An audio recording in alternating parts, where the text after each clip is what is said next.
All right, let's try again. Let's try again with this. Rotational motion and moment of inertia, and the examples that that can be had. Obviously, we're going to look at moment of inertia a little bit, but rotational motion is what we're going to concentrate on, and how the kinematics equations can relate to this. So our only example is about a bicycle. All right, it has this speed. It slows down over a distance of 115 meters.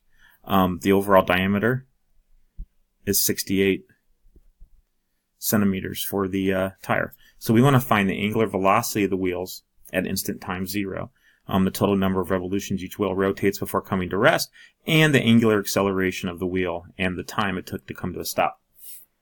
And we're going to talk about how to get all these in a simple way. So our first one, letter A, the angular velocity of the wheels, pretty straightforward. Radius times angular velocity equals linear velocity. Our linear velocity is 8.40. Our radius, since our diameter is 68 centimeters, our radius is going to be 34 centimeters. We got to put that into meters though.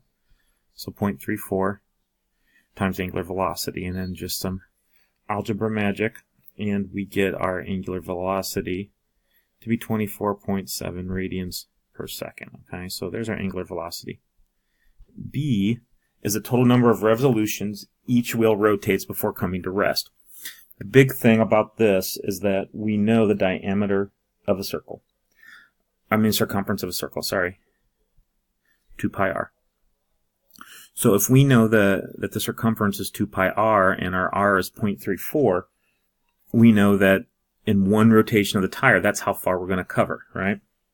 So I'd substitute in, right, 0.34 in for that, and I can get 2 pi times 0.34.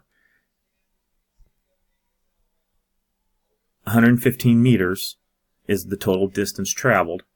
We got that from right here, right, from right here. So if I take this and divide it by 2 pi 0.34, my meters cancel, but I'm taking this per revolution, okay? One revolution is this many meters, so my meters will cancel because it'll be meters, and I'm left with revolutions. So when I do this math, I find out the tires, each one takes 53.8 revolutions to get the job done. So 53.8 revolutions to go 115 meters. So now let's look at letter C, angular acceleration. Now here's where we get into making some of these differences between kinematics and 2a times the change in distance. And I'm going to use the angular equivalent, which is angular velocity final squared equals angular initial squared plus 2a and our change in distance here. Okay, our change in distance is going to be revolutions per second, all right, times 2 pi, because that's one circle. So we have 53.8 revolutions per second, and 2 pi is one revolution. So initial, our final is going to be 0 because we come to a stop. Our initial,